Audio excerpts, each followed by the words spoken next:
Praise the lord. Good morning. ప్రభువైన యేసుక్రీస్తు శుభనామంలో మీ అందరికీ వందనములు.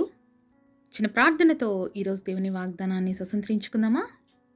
మమ్మల్ని మిక్కిలిగా ప్రేమించినటువంటి మా ప్రియ పరలోకమందున తండ్రి, నీ ఘనమైన శ్రేష్టమైన నామాన్ని బట్టి మీకు వందనాలు చెల్లిస్తున్నాను ప్రభువా. ఉదయకాల సమయంలో ప్రభా మా అందరితో మాట్లాడండి ప్రభా. నీ మాటల చేత మమ్మల్ని దర్శించండి. నీ విలువైన మాటలు మాకు వినిపింపచేయండి. ఈ నూతన సంవత్సరంలో ఇంకా మేము నేర్చుకోవాల్సినవి, మేము జీవించవలసిన రీతిని మాకు తెలియపరచమని యేసు నామములో ప్రార్థిస్తున్నాము తండ్రి, ఆమేన్. ఈరోజు దేవుని వాగ్దానము యెహోషువ గ్రంథం 24వ అధ్యాయం 15వ వచనము. నేనును నా ఇంటి వారును యెహోవాను సేవించదము.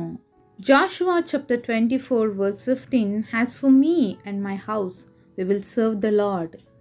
దేవుడు ఇచ్చినటువంటి అద్భుతమైన వాగ్దానం మనందరి జీవితంలో నెరవేర్చబడును గాక. ఆమేన్. దేవుని సేవకుడైనటువంటి యెహోషువ పలికినటువంటి మాట అండి. ఇది ఎంతో అద్భుతమైన మాట.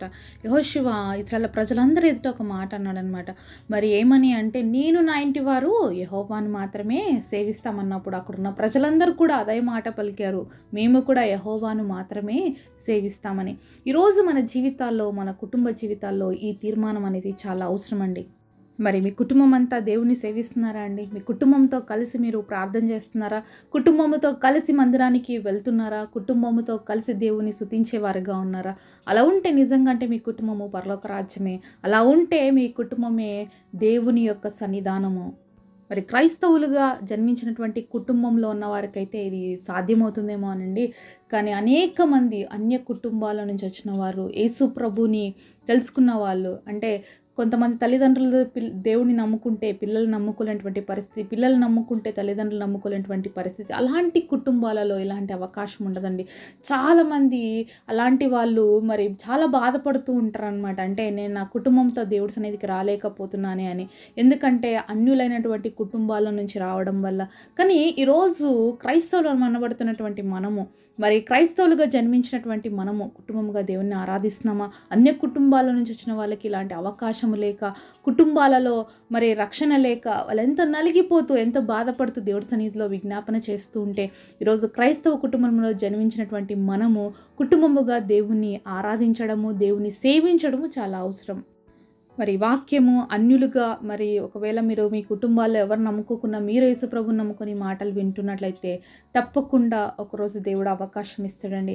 అపోస్తుల కార్యాలు 16వ అధ్యాయం 31వ వచనంలో దేవుడు వాక్యంలో మనం చూసినట్లయితే, మరి ప్రభువైన యేసునందు విశ్వాసం ఉంచుము, అప్పుడు నీవును నీ ఇంటి వారును రక్షించబడుదురు అని దేవుడు వాక్యం సెలవిస్తుందండి. ఒక్కరు రక్షించబడితే తప్పకుండా ఆ కుటుంబం అంతటినీ కూడా రక్షణ మార్గంలోకి దేవుడు తీసుకొని వస్తాడు. కాబట్టి అన్ని జనాంగంలో నుంచి నువ్వు దేవుని నమ్ముకున్నట్లయితే ఈ విషయాన్ని బట్టి కలవరపడక, అధైర్యపడక, నిరాశపడక, ఓపికతో దేవుడి సన్నిధిలో మనం ప్రార్థన చేసినప్పుడు తప్పకుండా దేవుడు కుటుంబాలకి రక్షణ ఇస్తాడు. మరి కుటుంబాలతో పాటు మనం కూడా దేవుని ఆరాధించేటువంటి ఆ గొప్ప ధన్యత ఇస్తాడండి. మరి బైబిల్లో మనం చూసినట్లయితే నోవాహు దినముల్లో నోవాహు ఒక్కడే దేవుడికి నీతిమంతుడుగా కనిపిస్తాడు. అలాంటి సమయంలో మరి నోవాహును బట్టి దేవుడు ఆ కుటుంబంలో ఉన్న మిగతా అందరినీ కూడా రక్షించుకుంటాడండి. మరి నోవాహుకు ఉన్నటువంటి 3 కుమారులు, వాళ్ళ భార్యల్ని, అలాగే నోవాహు భార్య, వీళ్ళందరూ కూడా మరి ఓడలోకి ప్రవేశించడానికి రీజన్ ఎవరు అంటే నోవాహు నీతిమంతుడై ఉండుట దేవుడు చూచెనని బైబిల్లో బహుస్పష్టంగా రాయబడి ఉందండి. సరే, ఆదికాండము 6వ అధ్యాయము 8-9 వచనాల్లో మనం చూసినట్లయితే, అయితే నోవాహు యెహోవా దృష్టి యందు కృప పొందిన వాడాయెను. నోవాహు వంశావళి ఇదే. నోవాహు నీతిపరుడును తన తరములలో నిందారహితుడై ఉండెను. నోవాహు దేవునితో కూడా నడిచినవాడు. ఎంత అద్భుతమైన సాక్ష్యం కదండి. మరి నోవాహు మాత్రమే ఆ యొక్క భయంకరమైన పాపపు దినాలలో మరి దేవుడికి వెక్కసమైపోయింది. మనుషులు చేసినటువంటి పాపం చూసి దేవుడికి అసహ్యం కలిగింది. ఎందుకన్నా నేను మనుషుని సృష్టించుకున్నానా అని దేవుడు చాలా బాధపడతాడండి. ఆదికాండము 6వ అధ్యాయం 5వ వచనంలో మనం చూసినట్లయితే, నరుల చెడుతనం భూమి మీద గొప్పదనియు, వారి హృదయము యొక్క తలంపుల్లోని ఊహ అంతా ఎల్లప్పుడూ కేవలం చెడ్డదని యెహోవా చూచి తాను భూమి మీద నరులను చేసినందుకు యెహోవా సంతాపము నొంది తన హృదయంలో నొచ్చుకొనెను.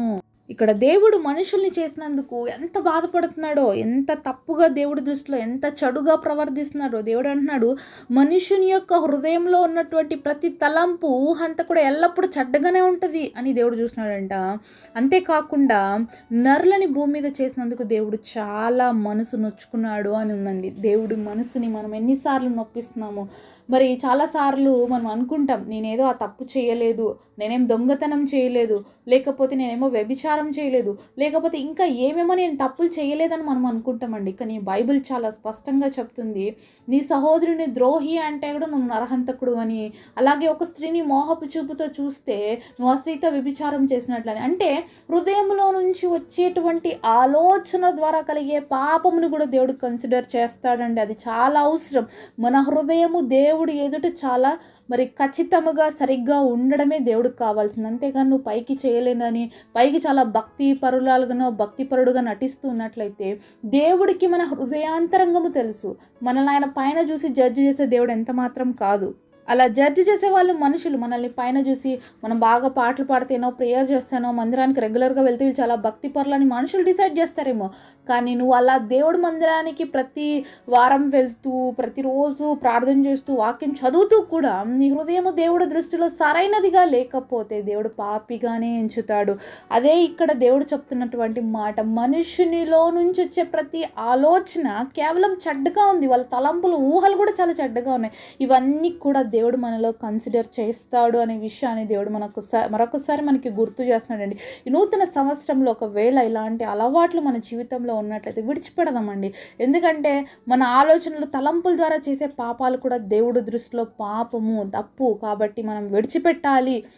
మన యొక్క హృదయ తలంపులు కూడా పరిశుద్ధముగా కాపాడుకోవాలి. ఇదే నిజమైన క్రైస్తవ జీవితం. అయితే దేవుడు ఎవరైనా ఉన్నారా అని చూస్తే నీతిమంతుడిగా దేవుని దయలో కృప పొందినటువంటి నోవాహు దేవుడికి కనిపించాడండి. అయితే అతన్ని చూసినప్పుడు దేవుడు ఏమంటున్నాడు, నీతిపరుడైనటువంటి నోవాహు అని చెప్తున్నాడండి. నోవాహు ఎవరితో నడిచాడంట? దేవుడితో నడిచాడు.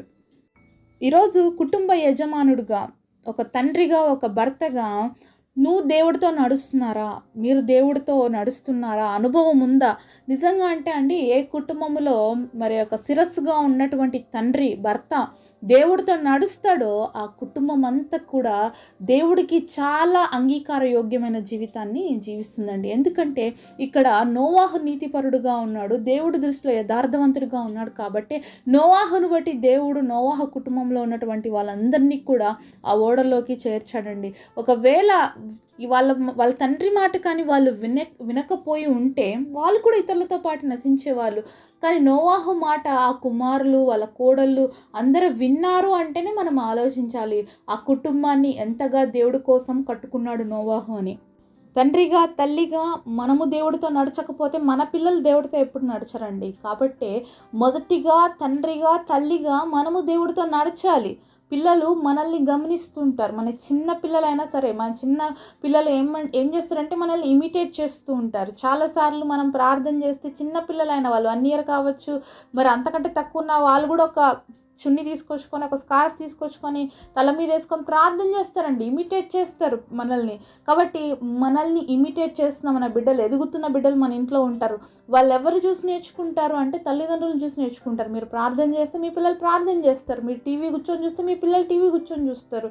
మీరు ఫోన్లలో మాట్లాడుతూ మరి వ్యర్థముగా సమయాన్ని వేస్ట్ చేస్తుంటే మీ పిల్లలు అదే గమనిస్తారు, అదే చూస్తారు. అయితే నోవాహు దేవుడితో నడుస్తున్నాడు, అది వాళ్ళ పిల్లలు చూశారు కాబట్టి నోవాహు మాట వింటున్నారండి. ఈరోజు మీ పిల్లలు మీ మాట వినకపోవడానికి రీజన్ ఏంటో ఒకసారి ఆలోచించండి. ఒకవేళ మీరు సరిగ్గా దేవుడితో నడవలేకపోతున్నారు కాబట్టి మీ పిల్లలకి మీరు బైబిల్ చదవండి, ప్రేయర్ చేసుకోండి అంటే వాళ్ళు ఎలా చేయగలుగుతారు? మరి యెహోషువ కూడా అంత ఖచ్చితంగా ఇక్కడ ఒక మాట చెప్పారు, నేను నా ఇంటి వారు యెహోవాను సేవిస్తామని. ఎందుకంటే యెహోషువ పిల్లల్ని కూడా మరి దేవుళ్ళో పెంచుకున్నాడు కాబట్టి అంత ఖచ్చితమైన మాట మాట్లాడగలిగాడు. ఈ నూతన సంవత్సరంలో మనం కూడా ఈ ఖచ్చితమైన మాటను మాట్లాడగలగాలండి, నేను నా కుటుంబం అంతా కూడా దేవుని సేవిస్తామని.